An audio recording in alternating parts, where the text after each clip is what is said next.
The summer's over, the kids are back in school, so it's time to stop and rank all 45 summer 2024 movies that I saw, from the worst to the best.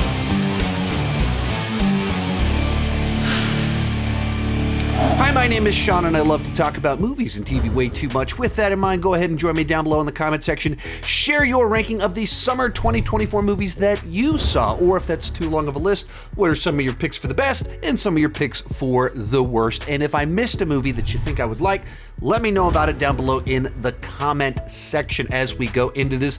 My definition of the summer movie season this year is May through August. That first big blockbuster that kicked off the season, though we didn't really have one of those this year because the strikes from last year was supposed to be Deadpool and Wolverine. That got delayed 2.5 months, so kind of started with a bit of a whimper this year through August when kids went back to school, football season starts up, all that fun stuff. That's my definition of the summer movie season, at least for the sake of this video. And let's get started.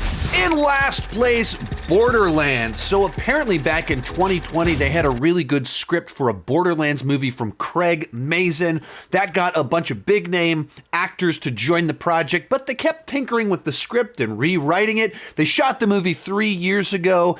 After they shot the movie, Craig Mazin removed his name from it because they kept rewriting it and they did reshoots with a new director. And finally the movie comes out. And they shot an R-rated movie with a bunch of gore and violence. They released a PG-13 movie, and it feels just as messy as you would expect from a movie that they just kept tinkering with it and tweaking it and cutting it and trimming it.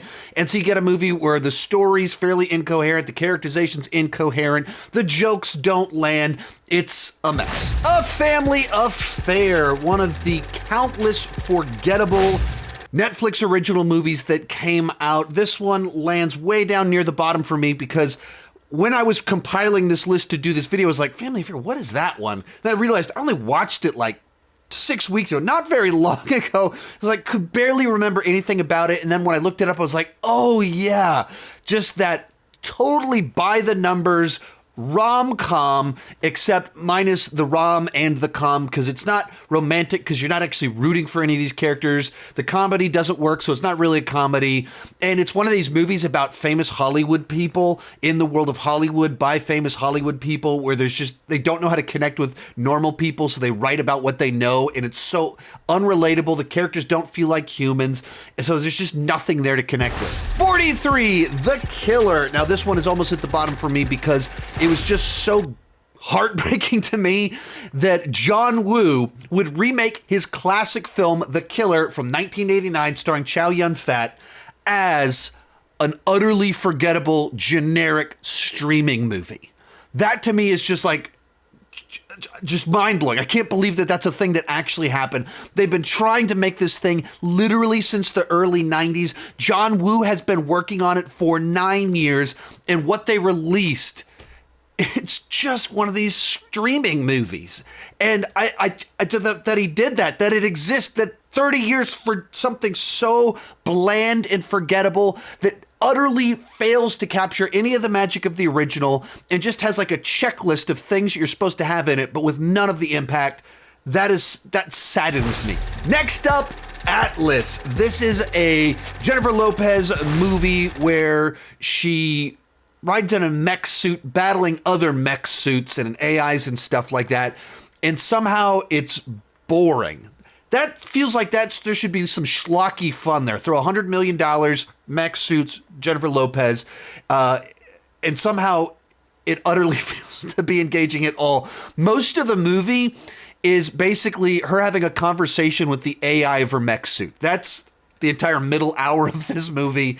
And it's like a pro AI movie, and it was made during a time where, you know, actors and writers were striking against studios like Netflix for using AI to replace them. And then they release a pro AI movie just in bad taste and just bad. Unfrosted, the Jerry Seinfeld movie that he wrote, directed, and stars in, based around a joke that he's been writing for over 10 years about the history of the Pop-Tart. I've probably been working on this for 2 years. In comedy, what you do is you think of something that you think is funny, and then you go from there. I like the first line to be funny right away. When I was a kid and they invented the Pop-Tart, the back of my head blew right off. And that got the whole thing started, that a specific part of my head blew off. Not just my head, but just the back. I took one bite, and that blew the back of my head right off. And it just utterly fails. Like, it's on every level for me. I just didn't find it funny.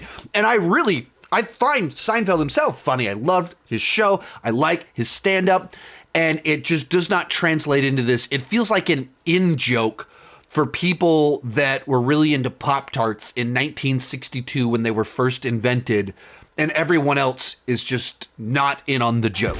Bringing us into the top 40, My Spy, The Eternal City. Now, I thought the first My Spy was entertaining enough 4 years ago when it came out during COVID, and then they waited way too long to do a sequel, which meant that the little girl from that movie kind of aged out of the genre. It kind of becomes something different when it goes from Dave Bautista with an elementary school girl to Dave Bautista with a high school girl. It has a very different dynamic to it, and the movie tries to adjust to that, and it just doesn't work. And so it's filled with like some pretty crass language and jokes while trying to do like cutesy Nickelodeon humor. And so a movie that feels like it's not really for anyone, that came out 2 or 3 years too late, that, I don't know, just another one of these just projects cranked out for streaming. 39, Trigger Warning. Another forgettable streaming movie. This one starring Jessica Alba, and it's one of these small town revenge stories uncovering the mystery of what happened and her using her skills to take out all the bad guys. It was another one of these movies. I watched it like a month ago and like struggling to remember anything specific about it because it just felt like a movie compiled from borrowed parts of other films. It didn't offend me. It just made absolutely no mark whatsoever. Then we have The Crow. Now, I think they almost found an interesting new take on The Crow with this movie. Almost. Where the opera house fight in this movie is really cool and shows his powers and has a visceral, gnarly, gory kills to it. Dug that. And they start to introduce some ideas about the supernatural, of who the villain is, secret societies. Almost. But we only have one cool fight in the movie, and they don't explore any of that new mythology enough. And so you're left with a pretty dull, boring reimagining The Crow that takes way too long to get going. It takes way too long. We're halfway through the movie before he even dies, and even longer until he really turns into the Crow.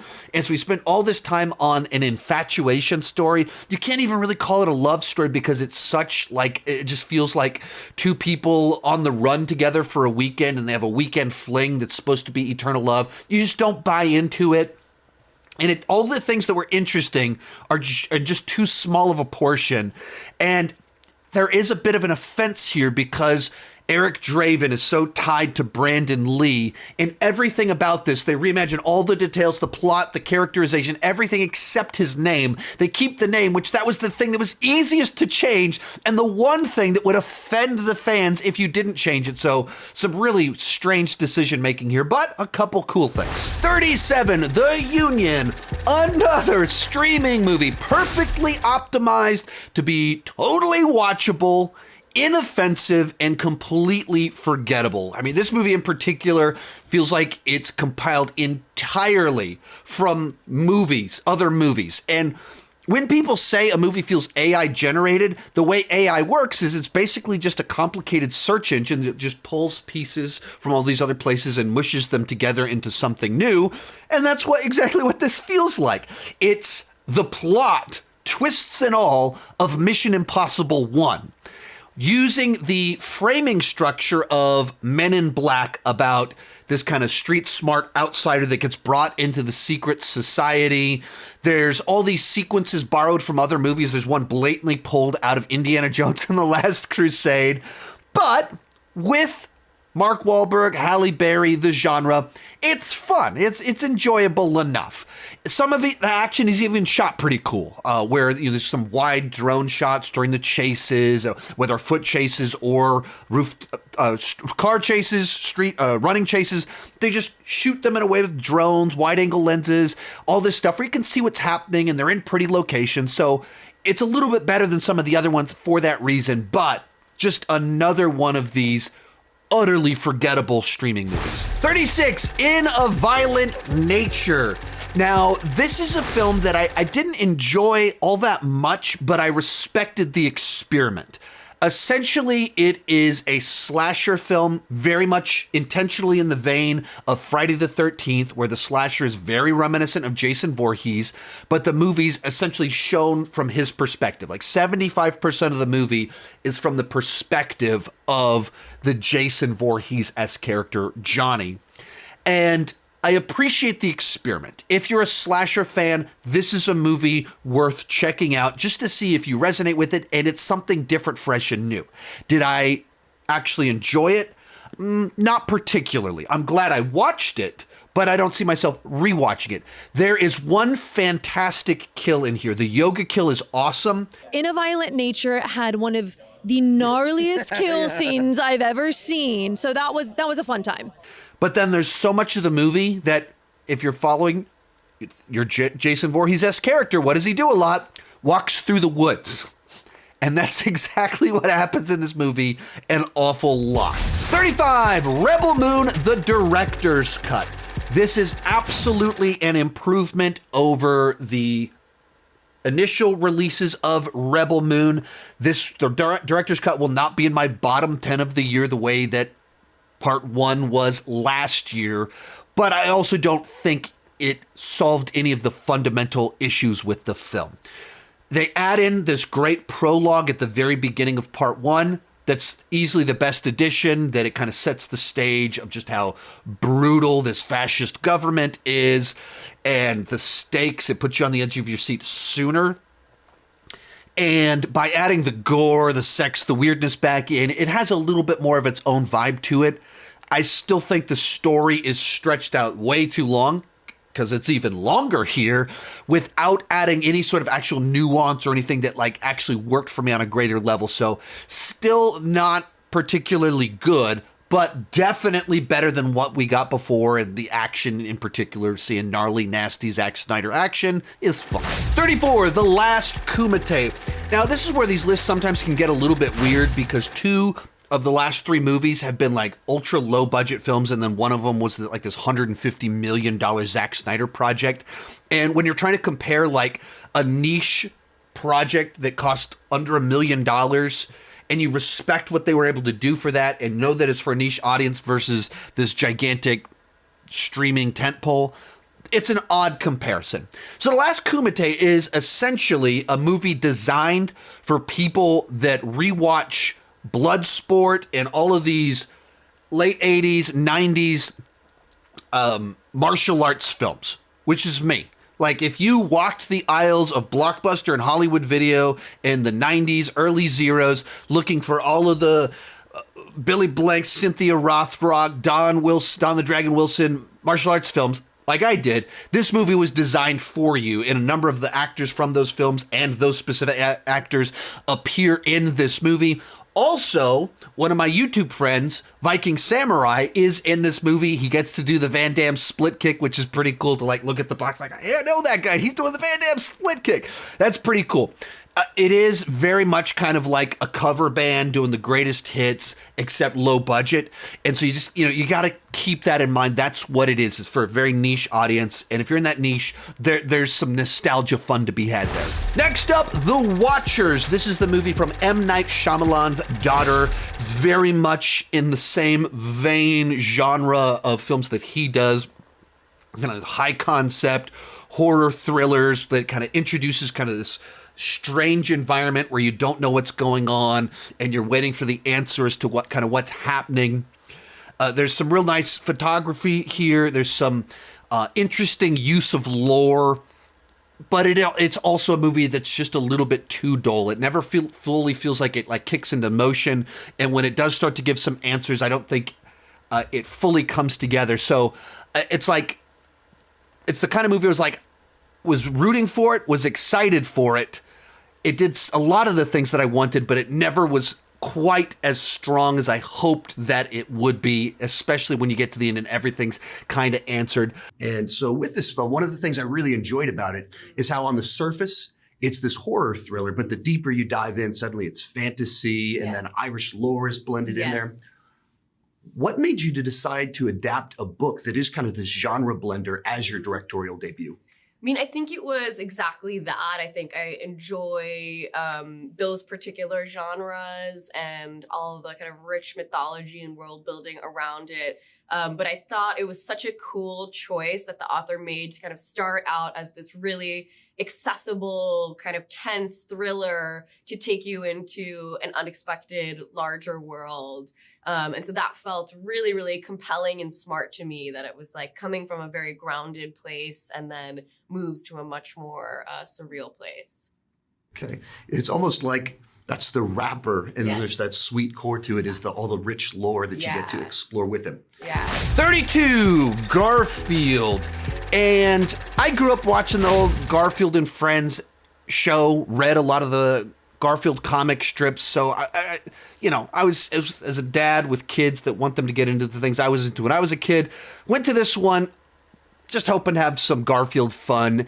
And it's entirely watchable, but it felt like it completely missed what made Garfield funny, which is these very like simple setup punchline, 4-block comic strips, 6-minute shorts, and to pad it out to an hour and a half, they made it like a spy heist movie where Garfield has daddy issues, and all of the actual Garfield specific things got sidelined for all the generic blockbuster stuff. So it's totally watchable, but it's also like, why do we do this? Why do we do it like this? You kind of forgot what Garfield's about. 31, Despicable Me 4. And I feel like this franchise has kind of completely lost the plot, where the original concept was about this villain who's despicable, who becomes a father, and that makes him a little bit better. But because he's already kind of been reformed for a while now, it's no longer about the protagonist being a supervillain.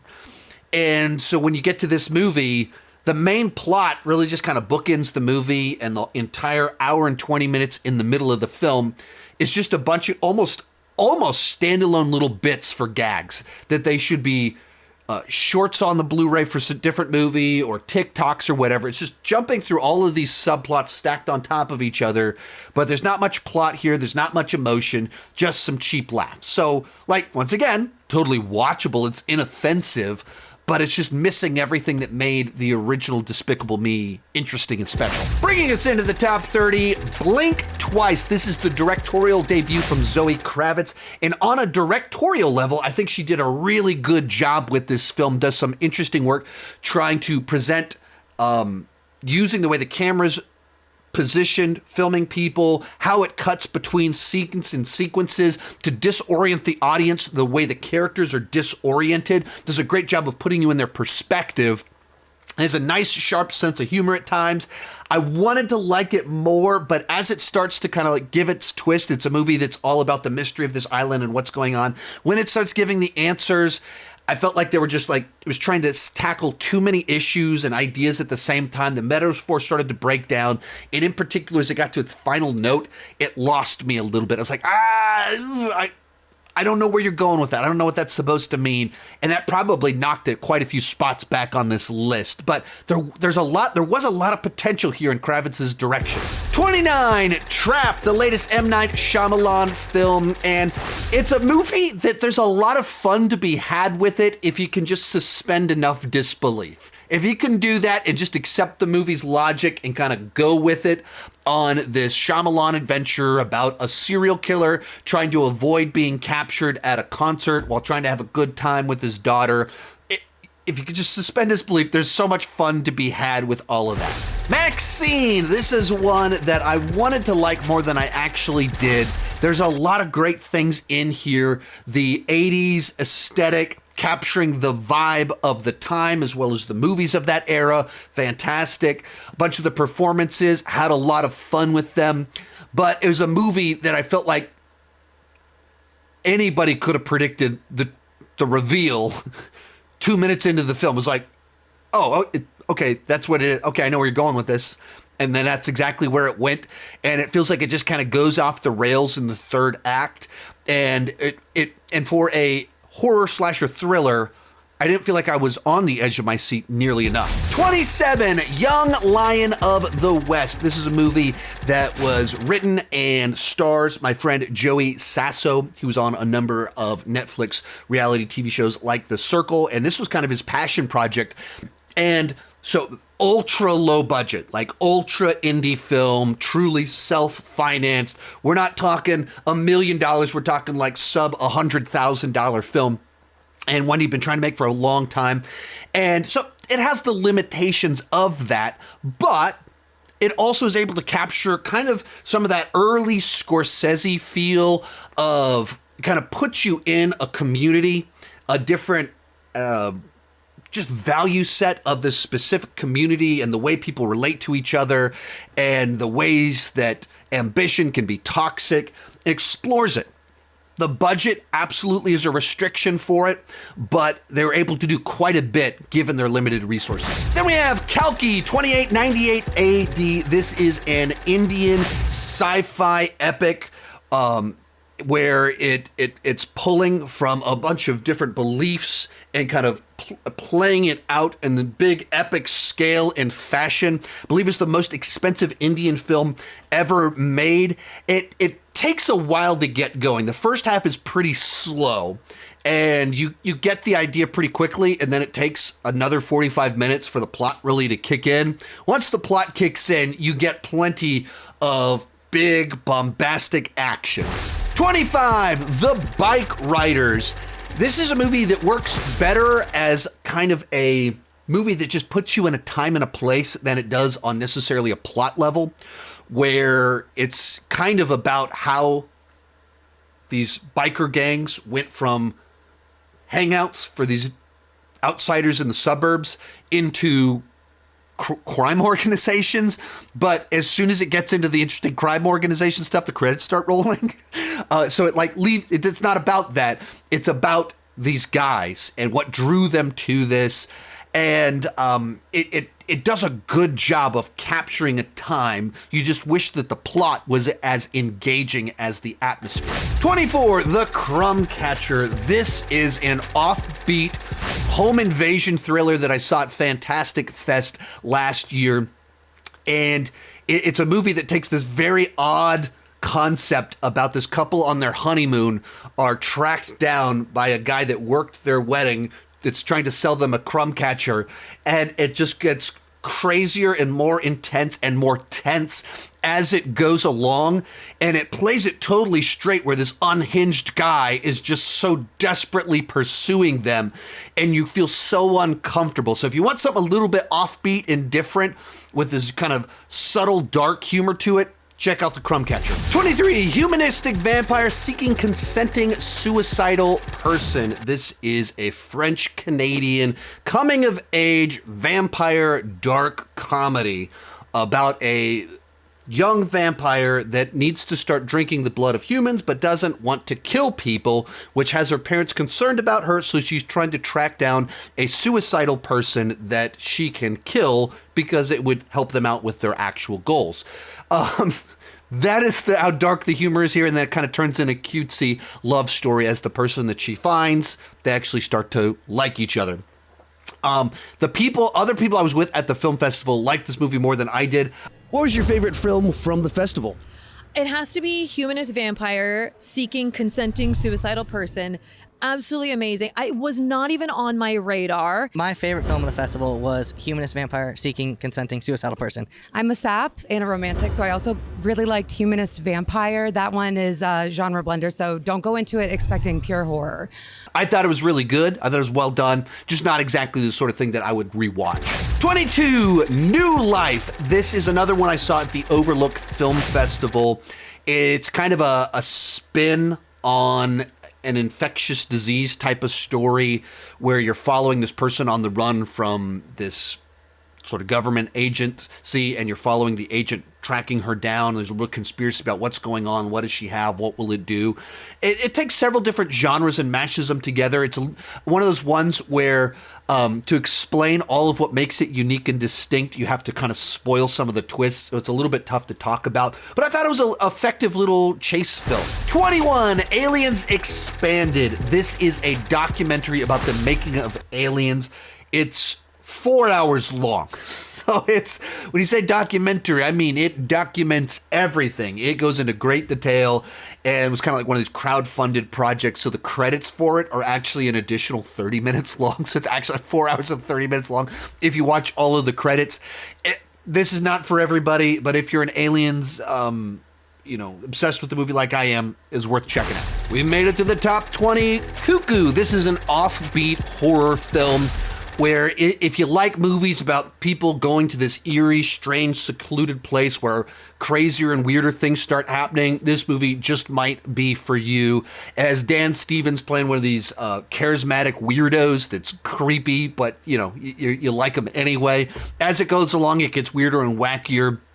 I don't know if all the twists and turns fully make sense. I've seen it twice already, and still I'm like, how does that all make? What were they trying to do? Why did they do that? Still not quite sure how it all works, but a nice offbeat horror film. 19, Beverly Hills Cop Axel F. I thought that this was a solid return to form for this franchise.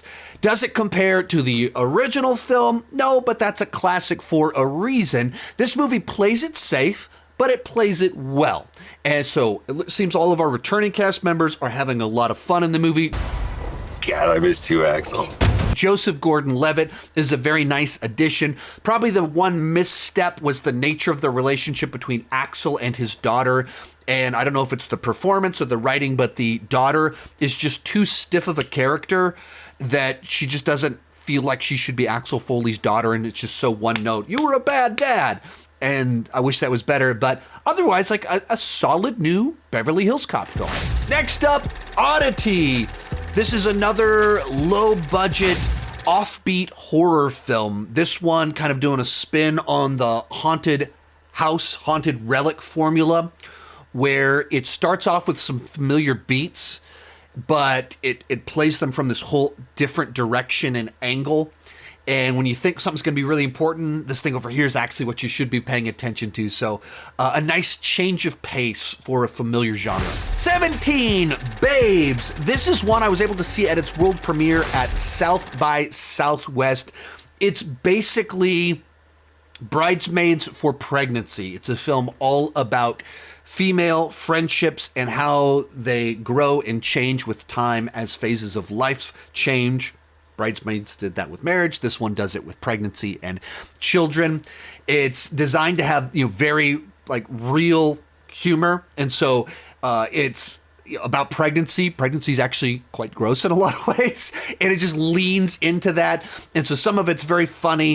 It has some poignant moments. I thought it was really well done. 16, If. This is the new original film from John Krasinski. Hi, I'm John Krasinski, director of the upcoming film If.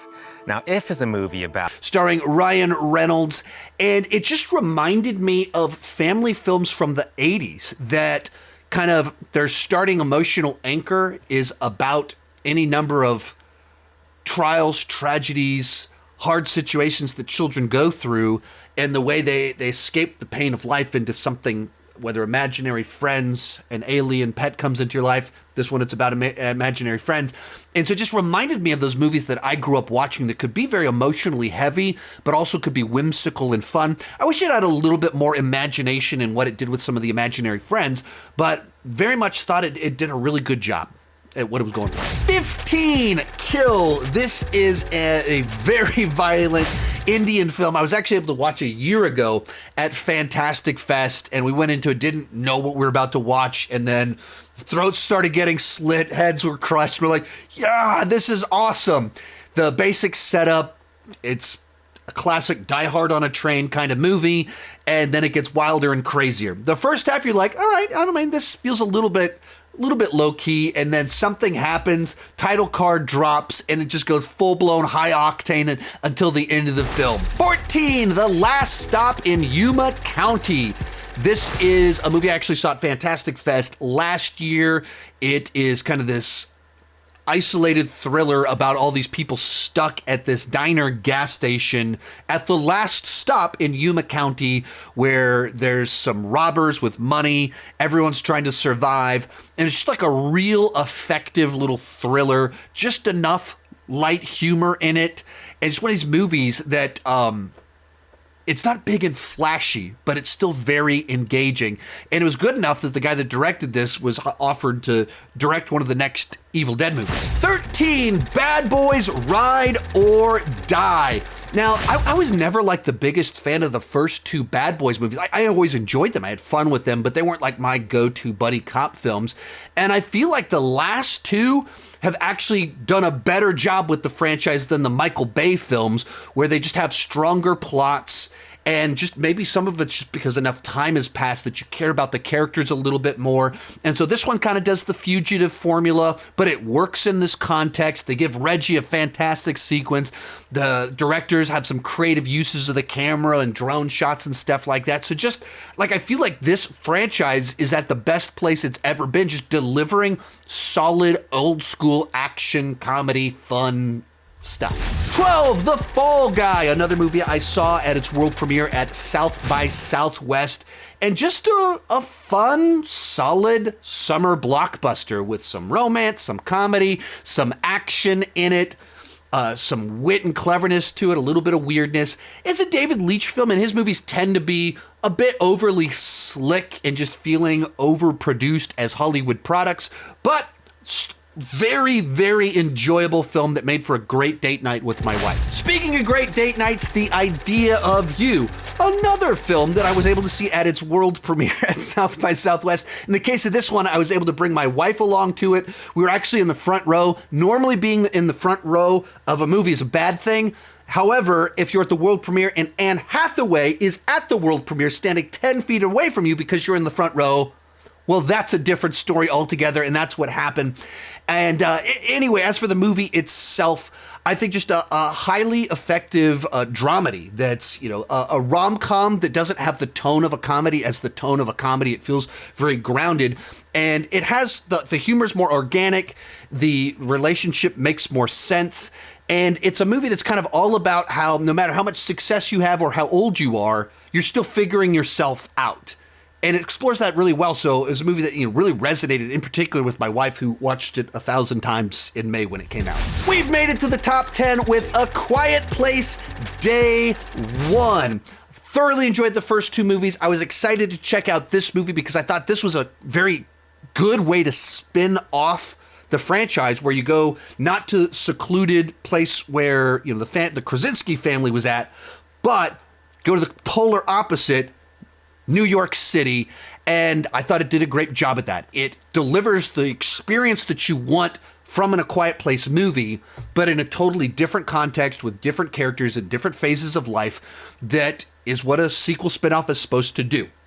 It's different, but it's also still the same, and I thought it did a good job at that. 9, Furiosa. This is the latest movie in the world of Mad Max, and another film that I thought was a very effective spin-off prequel, where in the case of this movie, it covers dramatically more time than any of the Mad Max films have done, where it covers decades of time, which means we actually kind of get to spend time in the world itself, doing the world building, fleshing it out, where all these different cities came from, how people came into power, how things operate, while also delivering the crazy carnage that you want from a George Miller Mad Max film. It's not quite as fresh as Fury Road. It has a little bit of that rehash vibe to it, but it does do a lot of things that are fresh and new and different. So I thought this was a great addition to the franchise. Next, Deadpool and Wolverine. I'm sure this is going to be a lot of people's #1 movie, and it was a really great time at the movies. That it's playing the nostalgia game, but it plays it really, really well, where it's great to see both Deadpool and Wolverine on the big screen together. It's even better to see them together, bantering, all the fun that comes with that. you know, all of the cameos that they did in this movie. Like, I was there watching the original Blade in the theater back in the 90s. I saw Daredevil and Elektra in the theater. I was following all the news about the Gambit movie. So all the little cameos that hit all the right notes for me. I think at the same time, the cameo, the full novelty of that isn't as potent as it was with No Way Home.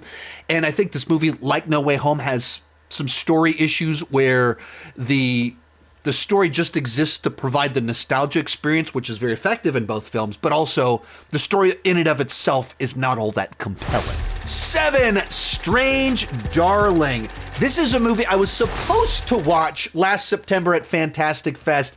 All my friends I was there with got to see it. Cody Leach got to see it last September, but there was so much demand for the movie at the film festival that I couldn't get in to see it. So finally was able to watch it just a few days back in like a great little serial killer chase thriller.